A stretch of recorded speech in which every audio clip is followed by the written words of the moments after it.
AviationPros.com is the portal website for AMT, Airport Business, and Ground Support Worldwide magazines. Visit daily for breaking news, industry blogs, and insightful articles from our magazine's editorial team. And don't forget to sign up for our publication's daily e-newsletters. It's all at AviationPros.com.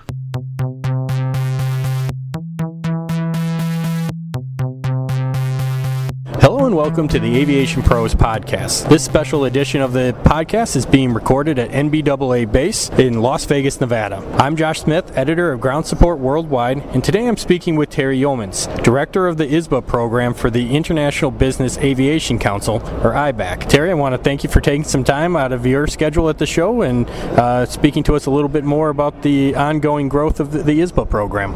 Hey, thanks Josh, and more than welcome. Happy to help out. Well, obviously, it's day one of the show here for those listening to the recording here, and you were able to lead a presentation on safety management systems a little earlier in the afternoon. How did you feel the session went as a whole, and what are some takeaways you hope the attendees take away from that?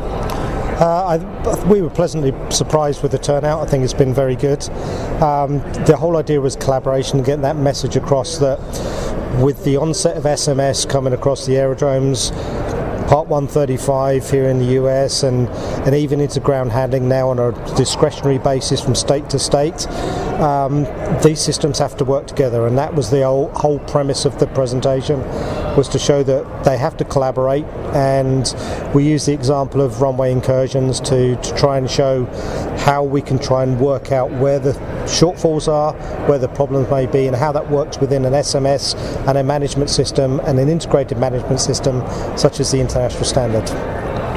During the presentation, you also shared some of the top safety concerns as it pertains to the ground handling industry, and it wasn't surprising to learn they were kind of human-focused.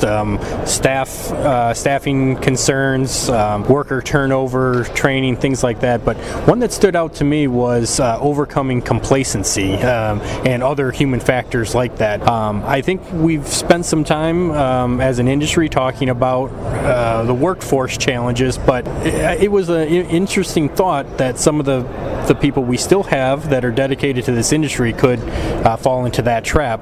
Do you have some suggestions on how to avoid that complacency? I think it's a really difficult one, but I think one of the things that we need to do is keep things fresh and try and change things up a bit. Engage with people so they don't get bored with what they're doing, and try and give them different challenges. Try and give people something to look forward to when they come to work rather than just the mundane. And taking up a standard, taking up just little things like asking about what is your safety concern in the industry. Get people engaged with what you're doing. They don't necessarily have to do a full-blown SMS unless they want to, but just start engaging with people and understanding what the people up there on the ramp are doing day to day. That's certainly in my previous job. We used to talk to line girls and guys on the ramp, and they seemed to think that those upstairs never really understood what they were doing. And I think it's that engagement that drives out that complacency. Make them feel part of the team.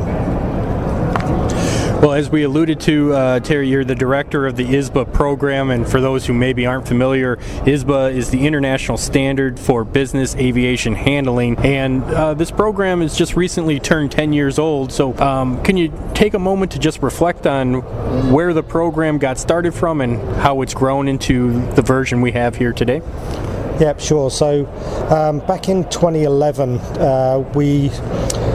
I was part of the IBAC governing board on behalf of the UK, the British Business General Aviation Association, and it was suggested at one of the governing board meetings by EBAA, the European Business Aviation Association, that we considered a ground handling standard to align with the ISBAO. And being from a ground handling background, my first response was, that's a stupid idea. It's a dumb idea, and here I am running a program now that does exactly that. But my reason for that was that I've always known that it's cheap fuel that drives where industry goes. The driver that changed that was the suggestions coming out of ICAO, and in particular in Europe from EASA, that they were seriously looking at regulating ground handling. So that That was the driver, because we knew that there was a hook there to get people involved in something. So they set up in 2012 some working groups. I wasn't involved in those working groups because I was tied up with the Olympics and the planning for the Olympics in the UK. And they developed a draft set of standards that needed a lot of work when they were first done. They were presented to the governing board around about 2013, and the decision was made to launch the ISBA in 2014. So 10 years old this year, and it's been a good, successful 10 years. We've been very pleased with the uptake. On a par with ISBAO, we actually exceeded ISBAO's launch when that started for the initial 5-year period. The bit that really kicked ISBAO off was the requirement for international SMS from ICAO back in 2009. That's really what kicked ISBAO off. We never saw that kick off from ISBA's side.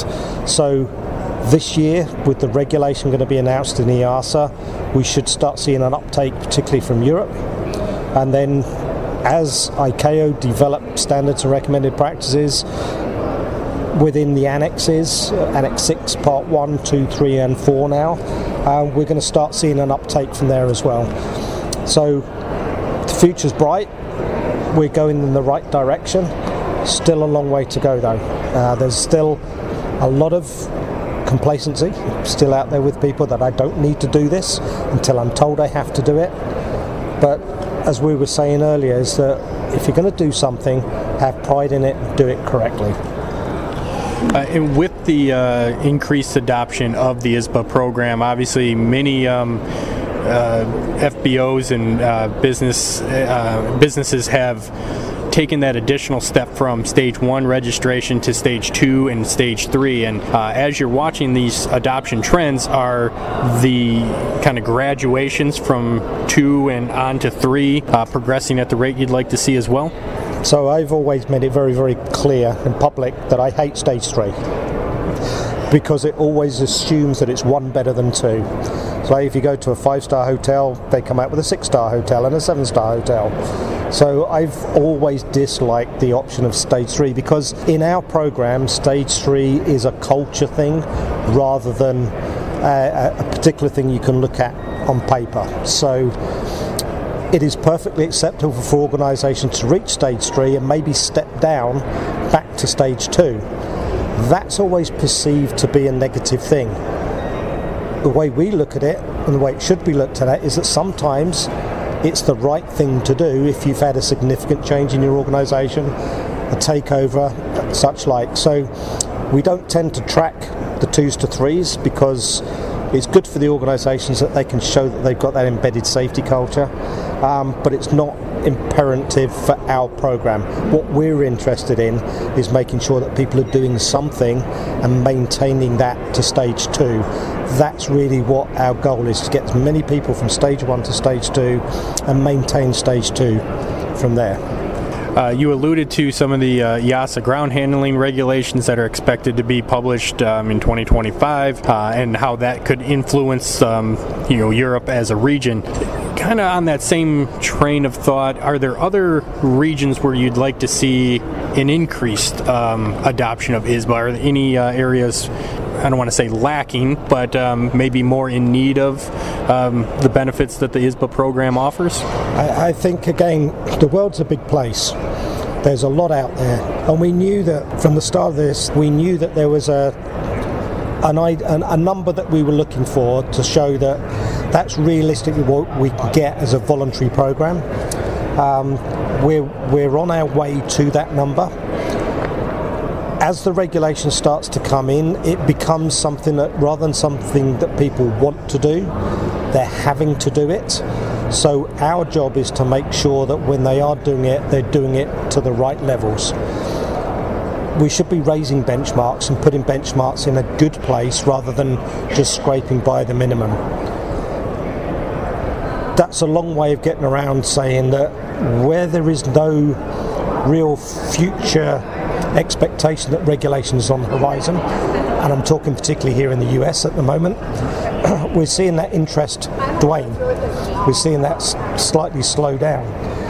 But the world's a big place. So a lot of interest in Europe, a lot of interest in the Far East, a lot of interest in the Middle East. And again, just like Part 5 has taken from 2009 to 2024 for the US to catch up, the US will come on board with it, and I think it's going to come through Part 139 with the aerodromes having to do SMS now. And we've spoken with the FAA airports teams, and we said we've already got FBOs that are doing these Part 139 airports, so let's work together to make sure that we're not going to try and reinvent the wheel, because those organisations have been doing this in some cases for 10 years. They've got a lot of experience with SMS now, and I think some of the aerodromes, some of the aircraft operators can learn from what we've already done. In terms of being the director of the program, how can you utilize feedback from people participating in the ISBA program and to enhance it or shape it moving forward into the future? Well, we've always been, it's an industry standard. It's not our standard, it's not IBAC standard. This is industry standard. We have plenty of opportunities for people to say, this sucks, this is a really good idea, have you thought about sticking this into the standard? So we're open to any suggestions, and I want to know what's holding people back. I want to understand why you would choose not to do it, why you would spend more on flowers and coffee in your lounges than you would spend on a safety program or invest in safety for your organisation. So if you don't think it's for you, I would like to understand why that is the case, so that we can try and make it so that you do buy into it and you do want to do it and you do want to continue it. We've reflected a little bit on where the ISBA program has come over the last 10 years, but looking ahead to the next 10 years when it celebrates its 20th birthday, what sort of benchmarks or milestones would you hope to see to indicate continued success? I think we've got to keep on track with the regulatory expansion of SMS, particularly into ground handlers. We've got to make sure that we have a robust, secure data collection process for the incident data, near-miss data. I think it's about making sure that the connectivity between the SMSs, between aircraft operators and aerodromes and ground handlers all start working together as a team. I think there's a lot of work to be done there. So it's not just about numbers, about getting manuals and getting registrations. This is now about improving on what we've done so far and making it better for everybody and making everybody safer. And for anyone who has yet to take that first step towards creating an SMS or getting registered in the ISBA program, how can those listeners learn more and become involved? I think the first port of call is go and talk to other people that have done it. We have a list of registered organisations on our website. If you don't want to talk to us about it, I'm the world's worst salesman. We have a product that we're very, very proud of that product, but it should sell itself. So go and speak to an organisation that's already done it. They're on our website. Speak to them about what they think of it. Make your own mind up. At the end of it, it's a good program. I did work for an FBO. I ran an FBO. Would I have done it myself? Yes, I would have done. It wasn't around when I was running the FBO. I did ISO 9001. We were the first aviation service company to do that as a voluntary thing, because there was nothing like ISBA around. So it does help you. It does help you with your processes, policies and procedures, document them, formalise them, and it makes you into a better organisation if you do it properly, and that's the key to it. If you want more information, our website has got that there once you've been to those, and you can all come sit one of our workshops. Our workshops are the easiest way of finding out why we do it, what's behind the program, and what you need to do to implement it. And if you don't like it, then that's fine as well. Everybody needs to decide what's right for them and what's not. So we want as many people to do something, whether that's through our program or one of the others that may be coming up over the next few years, but do something, because it's better than nothing. And that website is? It's www.ibac.org. Very good. Well, Terry, we appreciate you continuing to educate our listeners, our readers, myself about the ISBA program, the importance of safety management systems. We really appreciate the time, especially at an event like this one. It's a massive event for anyone who hasn't attended it, and I feel very fortunate that we can get a little bit of your time during this show. That's great. Thank you, Josh. And again, thank you to you and your readers and your listeners for all of the support you've given for the program. We just want to keep this relationship up, so really appreciate it. Very good. Well, thank you very much to our guest, Terry Yeomans, Director of the ISBA program at IBAC. That'll conclude this edition of the Aviation Pros podcast, being recorded from NBAA-BACE in Las Vegas. If you enjoyed this podcast, you can learn more about ramp handling safety at www.aviationpros.com.